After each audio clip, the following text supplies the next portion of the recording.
Hello, friends. How's everyone's day? Hope it's all good. I'm gonna lose my voice here.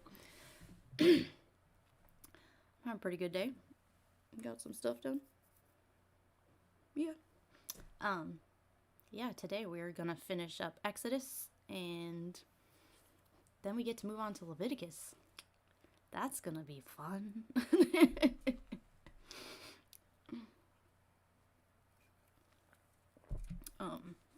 Yeah, like I said before, I tried to read Leviticus one time in the small group I was in at church, and none of us could get through it. We were all young adults, and we were like, I don't know, a few chapters, and all of us were like, this is like pointless, like, and it's boring, and it's just a lot of stuff about rules and regulations, and it's almost tedious. I don't know, the last few readings we had though about like the tabernacle seems tedious too, because it's a lot of just the what is actually in the tabernacle and how they built it, and the people, the things that they used in order to build it. So I guess from a historical point of view, like, that's a good thing, but at the same time it's like it seems kind of weird to put it into a holy text, like, this is how you build this thing. But I guess they wanted that for future generations to know how their tabernacle was built. But it just seems like, I don't know. I guess in my time it seems pointless because we don't have that anymore. Like, we don't have tabernacles and temples and stuff, and we build things much differently. We don't build tents, we build buildings. So I guess because I'm from a different like culture and time period, it just seems ridiculous to me to write that stuff down. But I didn't live at that time, so yeah, yesterday was kind of boring because it was basically all of the tabernacle stuff, and it looks like there's more tabernacle. You think I could talk, Okay. Yeah, so I think the end of Exodus, it looks like it's mostly more tabernacle stuff, and then, yeah, Moses apparently inspecting it and making sure it's, like, up to God's standard, I guess. But, yeah, we've almost got through Exodus, which I'm shocked. I didn't think we'd be this far. I'm trying to get on here at least Monday through Friday every day and make sure I read a little. It's been nicer that I've done it like 2 verses a day versus like I had like a schedule before of like reading it in a year, and that schedule just got crazy because my time got shorter with everything else going on in my life, and so shortening it, I think, has helped, and I'm not obviously going to read it in a year anymore, but I definitely have this set where I'm going to try to read it every single day, Monday through Friday, so that we can get through it, because the Bible is a very long book. But then I can say, all these people who tell me, well, you need to read the Bible, because Christians are always like, well, you need to read the Bible more and stuff, and if people say, you need to read it, I'll be like, I have read it, like, online. I know what it says, so. I don't know. I think that's just an important thing for me, is just to know what it actually says, because for so long growing up, I was told what it was said versus, like, actually reading it for myself and finding out what it actually said, so. I think that's a big thing once you come out of the church, is looking at it with a fresh set of eyes instead of just looking at it through the lens of, I believe this because I was taught this is truth. And, if you are Christian and you read the Bible, like, I think, honestly, like, just reading these first 2 books has been really eye-opening to me, because there's so many stories that are just repetitive, and they just tell you, the same story but with a different person. And when you just continually read that every day, and you realize that a lot of these stories are just retold over and over again. You kind of get the sense that this is more fiction than fact, because they're taking these stories from one part of the Bible and they're putting that same story in a different part of the Bible, but with different characters. And you don't see the repetitiveness when you don't read the Bible through all the way, but when you actually sit down and read it and like look at what it says and then think about what you read in the past, it definitely can show you those different stories, that they're similar stories with different people. So but it is interesting because, I've heard those stories before. I just never connected the dots that they, were different people at different time periods. So, all right. So we're going to read Exodus 39 and 40, and then, yeah, guess we'll start Leviticus tomorrow. I don't know how many people actually want to do. I haven't looked on Amazon yet for the Prince of Egypt stuff. I'm hoping it's still on Amazon, but if it's still on Amazon, I want to do a Prince of Egypt watch party with everyone who wants to come. So I've got to look into the watch party thing and make sure it's still on Amazon, because if it's not, then I don't think we're going to be able to do that. But last time I checked Amazon, it was still on there. So, but that's been a while, so we'll see. But I think that would be really fun to have everybody just do it, like, I don't know, pick a night in the weekend that people can all get together and watch it. But I gotta figure all that out, so my schedule is kind of crazy right now because I'm trying to work and do this and take care of my kids and take care of my house and, work the job I already have, plus another job that I've been working to try to make more money. So it's just, and applying for other jobs that I don't think are going to work out anyway, because I'm a stay-at-home mom, so I have to have jobs that work around my kids' schedules. So, I don't know. It's a crazy time in my life. I don't know what's going to happen. I'm basically in limbo right now, so I just have to keep trucking and do what I can. But enough about my crazy life. Let's get on to Exodus 39. And once again, if you haven't been on here before, I use the NIV version if you want to follow along. Priestly garments. From the blue, purple, and scarlet yarn, they made woven garments for the ministering in the sanctuary. They also made sacred garments for Aaron, as the Lord commanded Moses. The ephod. They made the ephod of gold and of blue, purple, and scarlet yarn, and finely twisted linen. They hammered out thin sheets of gold and cut strands to be worked into the blue, purple, and scarlet yarn and fine linen, the work of skilled hands. They made the shoulders for the ephod, which were attached to the two corners, so it can be fastened. Its skillfully woven waistband was like it, of one piece with the ephod, and made of gold, and with blue, purple, and scarlet yarn, and with finely twisted linen, as the Lord had commanded. They mounted the onyx stones in the gold filigree setting, and engraved them like a seal, with the names of the sons of Israel. Then they fastened them to the shoulder pieces of the ephod, as a memorial stone for the sons of Israel, as the Lord had commanded Moses. The breastplate.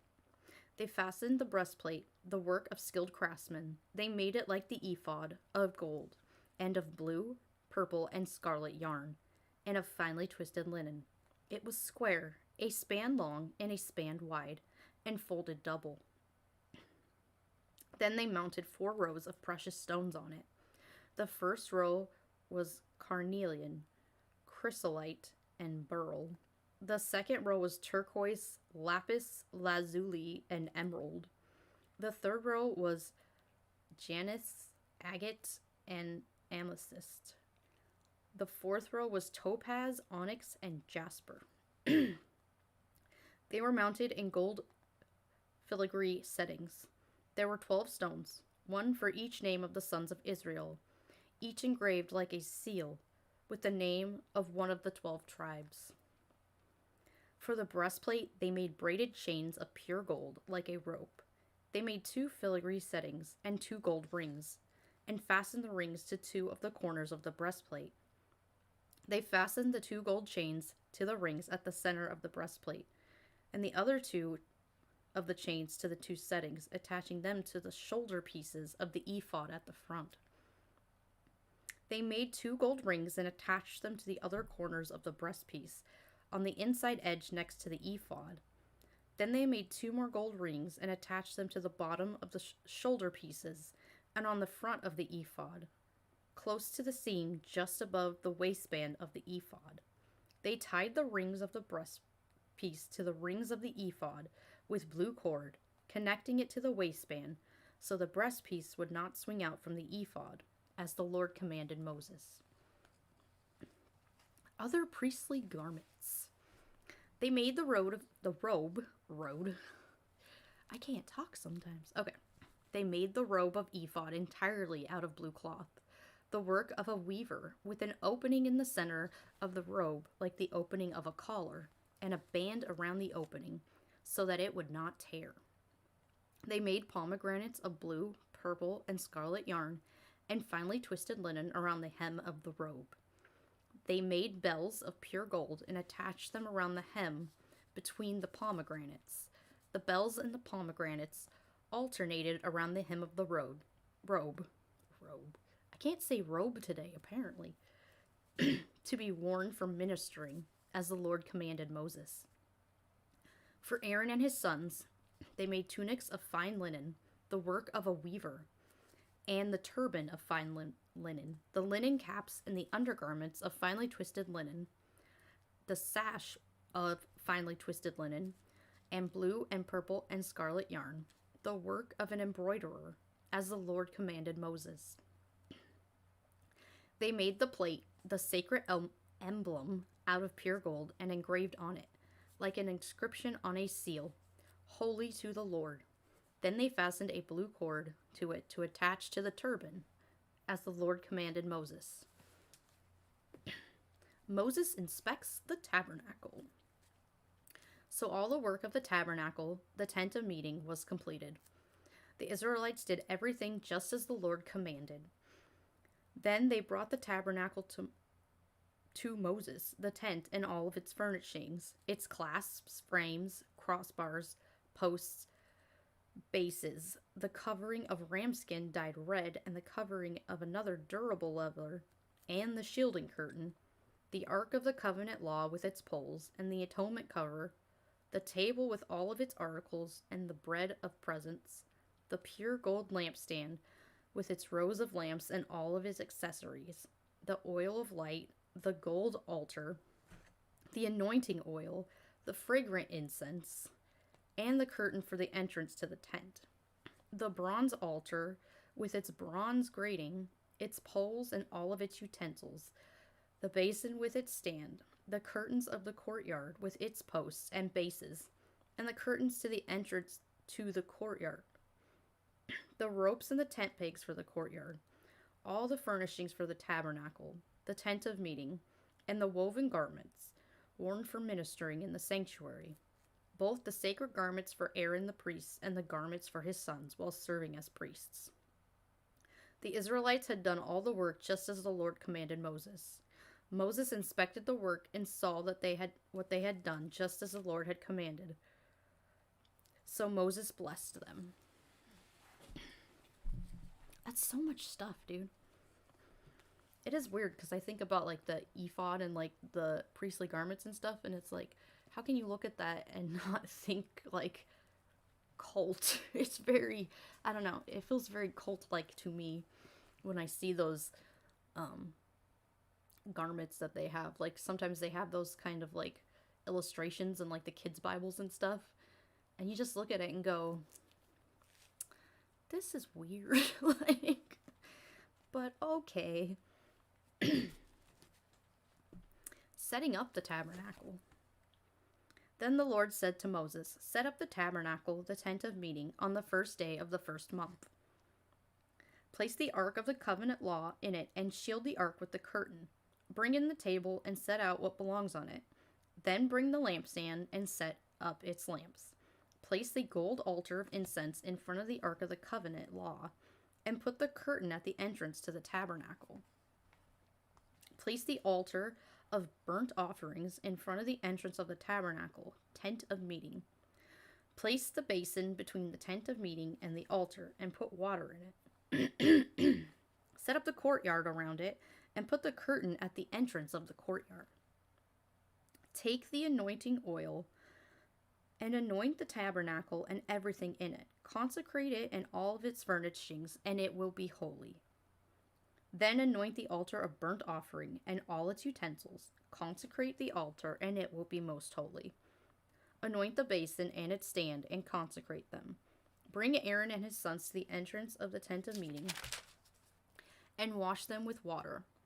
Then dress Aaron in the sacred garments. Anoint him and consecrate him, so he may serve me as priest. Bring his sons and dress them in tunics. Anoint them Anoint them just as you anointed their father, so that they may serve me as priests. Their anointing to be a priesthood will continue throughout their generations. Moses did everything as the Lord commanded him.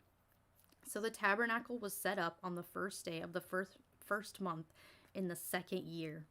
When Moses set up the tabernacle, he put the bases in place, erected the frames, inserted the crossbows, and set up the posts. Then he spread the tent over the tabernacle and put the coverings over the tent, as the Lord had commanded him. He took the tablets. He took the Oh my god. I can't read. He took the tablets of the covenant law and placed them in the ark, attached the poles to the ark, and put the atonement cover over it. Then he brought the ark into the tabernacle and hung the shielding curtain, and shielded the ark of the covenant law, as the Lord had commanded him. Moses placed the table in the tent of meeting on the north side of the tabernacle, outside of the curtain, and set out the bread on it before the Lord, as the Lord had commanded him. He took tablets. That's what it said. Apparently he has some iPods with him. Or iPads, or I don't know what the Android tablets are called. Kindle? There's Kindles too. You can have a Kindle with you. He placed the lampstand in the tent of meeting opposite the table of the south side of the tabernacle, and set up lamps before the Lord, as the Lord commanded him. Moses placed the gold altar in the tent of meeting in front of the curtain, and burnt fragrant incense on it, as the Lord commanded him. Then he put up a curtain at the entrance of the tabernacle. He set the altar of burnt offering near the entrance of the tabernacle, the tent of meeting, and offered it in burnt offerings and grain offerings, as the Lord commanded him. Pharmaceutical kind. Apparently they had to take some meds in order to see God. They bring some mushrooms with them. He placed the basin between the tent of meeting and the altar, and put water in it for washing. Moses and Aaron and his sons used it to wash their hands and feet. They washed whenever they entered the tent of meeting or approached the altar, as the Lord commanded Moses. Then Moses set up the courtyard around the tabernacle and altar, and put the curtain at the entrance of the courtyard. So Moses finished the work. I highly doubt that Moses did all that by himself. Like, that's a lot of work for one person. And I don't think Moses was, like, young at this point, according to this. So, it just seems kind of weird that it would be just him setting up the tabernacle. I'm sure he had help. Or he was management. But they just said he's the one who did it. I don't know, that seems kind of suspicious. The glory of the Lord. Then the cloud covered the tent of meeting, and the glory of the Lord filled the tabernacle. Moses could not enter the tent of meeting, because the cloud had settled on it, and the glory of the Lord filled the tabernacle. In all the travels of the Israelites, whenever the cloud lifted from above the tabernacle, they would set out.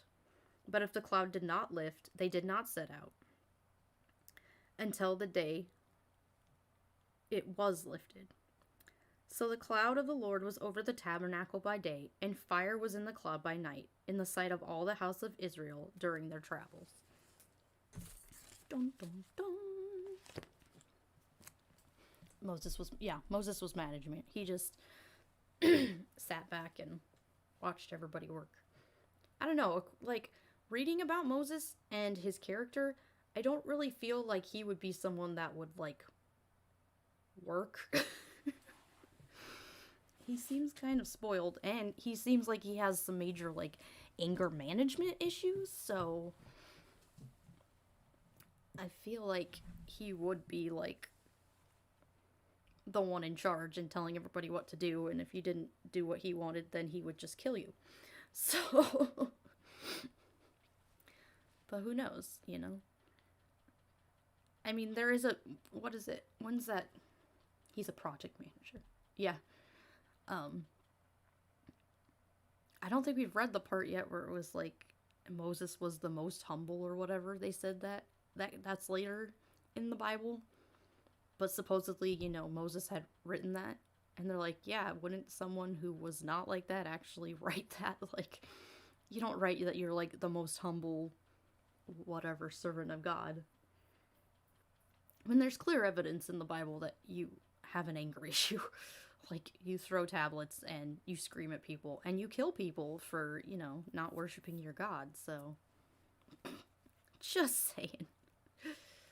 I mean, I don't think Moses was real, but if he was, he sounds like he needs some therapy. Like,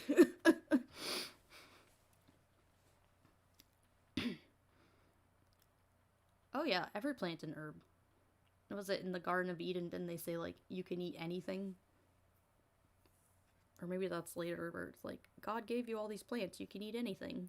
But we know that's not true, because there's poisonous plants, so did God put poisonous plants there and think we could eat them, but didn't realize that our biology would not make that work and we would just die? Like, I don't know. I have no idea.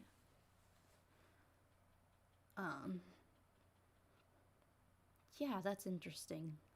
The whole glory of the Lord thing, too, always interested me. It was like, was there really, like, this cloud?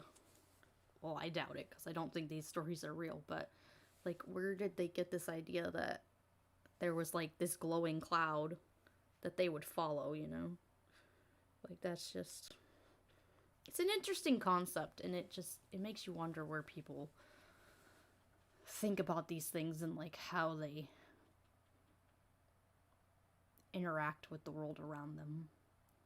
And I don't know, maybe it was just a natural occurrence that we know now that they didn't know back then was actual natural occurrence.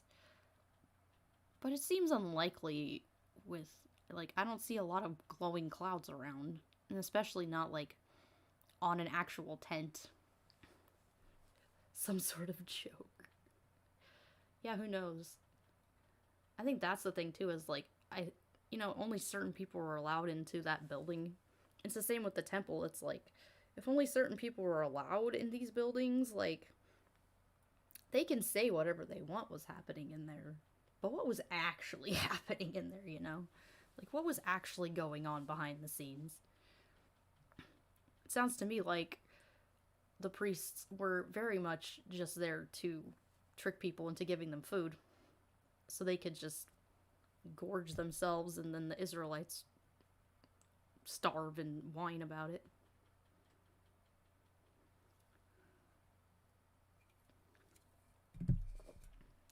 Oh yeah, puns. Moses' name's even like a pun, because it's like, it means like he was drawn out of the water or something. And like, I get being, like, some people name their children certain things because they want it to be a literal meaning. But that's almost way too literal of a meaning for it to be not a pun. But who knows? I don't know how to read the original like Hebrew. I always thought that would be something I would like to do because, like, then I would understand, I think, a lot more about the Bible than I did, growing up in the church. Because I think there is a lot of things that we miss just in the English language that can't be described in our language in a way that makes sense to us. And I think it would help if we could, you know, look at those things from the original text and see what they actually were saying and what they actually meant. Because I think a lot of that gets lost in the translation, and I don't know, maybe that's why we have so many issues in the church today, because so many people have different translations of things because they don't know the original text and they don't know the original, like, culture that the text came from and things like that. So I think context is very important. I think it's funny because they always tell you growing up in the church, you're taking that out of context, but it's like a lot of things they teach in the church, I feel like, is very out of context because they just make certain verses say things that they might not even say. It's just someone's opinion, normally the pastor's opinion, that this is what this verse says, even though it could mean something completely different in that culture and time period that it was actually written in. I think that's why I like reading and watching Digital Hammurabi, because I feel like they know a lot more about, that culture and that time period and just how they perceived things and how it very much is different than how we perceive things in our culture and our generation. And yeah, I need to finish his book because I think that's great. The Atheist Handbook. I got it. I read the first chapter and then I got busy with life, but I need to read more of it because it's really interesting and goes over a lot of that Old Testament stuff. The Old Testament, Atheist Old Testament Handbook. Yeah. I can't remember the exact title, but yeah, I need to read more of that because it's very interesting. And he even talks about in that, like, the different stories and how they're very similar and they use different people over time, and it's fun. I love learning that stuff, and I think it really helps put in perspective, like, how those people actually lived and how they saw life in general as opposed to how we see life. So yeah, we are finally done with Exodus. We made it, yay! There's 66, so we're down to 64 now. We got 64 more books to go. And now we get to the boring stuff, so. Actually, it should be interesting, I think, because I think some of those, like, verses in the Bible that just talk about absurd, like, I don't know what I'm trying to say. Like, absurd things that they believed and followed that don't really make sense. And you know me, I love absurdities in the Bible. Like, I have a whole playlist of those, and I need to make more of those because I love doing those verses where it's just like, there is no way that this happened in real life. Like, nuh-uh. Prepared to be bored even more. Yeah. I might have to make some more fun absurd Bible stories for my YouTube, since we're going to be doing the boring stuff now. But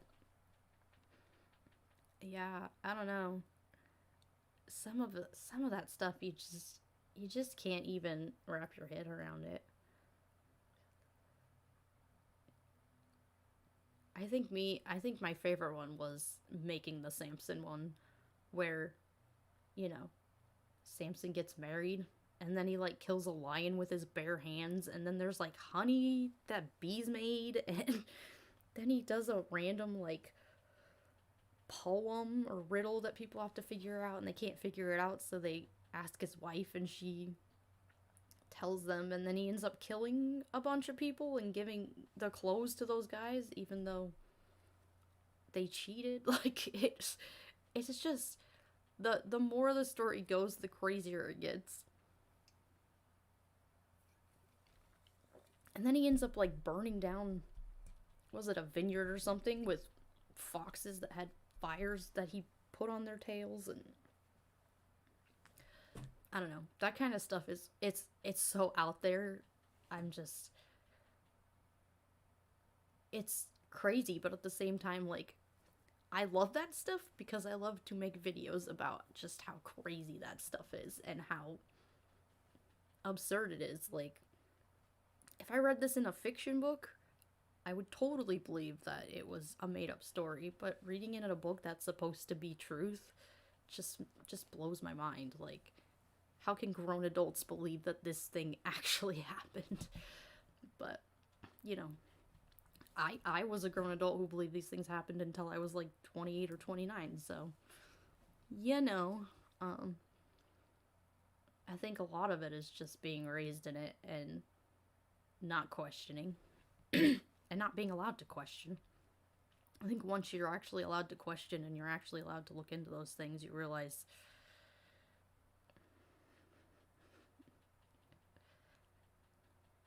thank you. I'll see you later. Have fun getting your kiddo.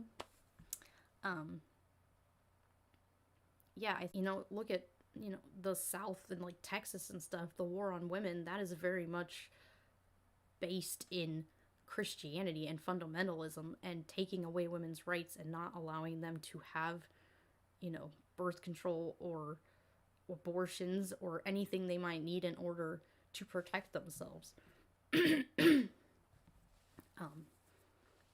It's not about, in the end, it's not about just what you're believing, but it's what you're supporting with that belief. And you believing in Christianity is supporting these other people who believe in Christianity, who believe that women should only be wives and child bearers, and that they shouldn't be out in the workforce, and they shouldn't be able to choose what happens to their bodies, and they shouldn't be able to do anything without a man over them. And it's a dangerous concept, and it hurts other people. Even if you don't see that it's hurting other people in your daily life, it's hurting other people in other people's lives because we're allowing this to continue. And it's the same with like the LGBTQ community. I never understood why fundamentalists Christians hated them, and it's very much rooted in just plain bigotry and not seeing these people as people because they are not doing what they think their God has commanded them to do. And as a humanist, it kind of sickens me that so many Christians are against people just living their lives. And that's another big problem that we have where I live in America, because Christianity very, very strongly, like the fundamentalists at least, very strongly are against that whole community, period. It doesn't matter who you are. If you are doing these things, you're against God and you're against us and you're our enemy, and we're going to do anything we can to get rid of you. And it's really sad, and it's frustrating to try to tell people in the church that that's what they are doing, even if they don't feel like they're doing it, because, I have friends that are still in the church that support the LGBTQ community. I can't say that very fast, but, they're taught every week in church that that's not okay, and it's just, I don't know. For me, I cannot support anything that would hurt another person. And to me, Christianity very much hurts people. It hurts all kinds of people. And just because you don't see it every day doesn't mean that it's not damaging to other people in other places, and that it's not harming other people. And that's the big thing for me, too, is that, yeah, you can be a Christian and yeah, you can believe these things, but you believing those things is allowing other people to use those ideas to harm other people. And that's something I think anyone who is in the church should really think about, is what I believe causing other people to hurt other people because of the ideas that they believe in. So that's my whole thing about it. And I don't know, it's hard to like talk to Christians because a lot of them are just like set on their ways and like, well, I'm gonna do what God wants me to do, like no matter who I hurt or no matter what I do, because I want to go to heaven. And it's like, is heaven worth it if you take women's rights away and other people's rights away and not allow people to live their lives? Because to me,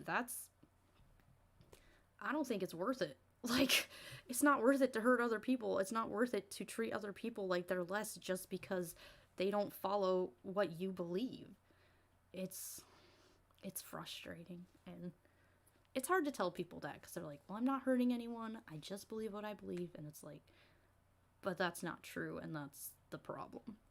And that's why there's people like me on the internet who are like, you guys need to like think these things through and really evaluate what you believe and how it affects other people and not just how it affects you, because you're so set in this idea that it doesn't matter what I do because it's what God wants, as opposed to I need to focus on other people because they matter, and I don't see other people as people because I look at them through a lens that makes them less than when I'm following the God I follow.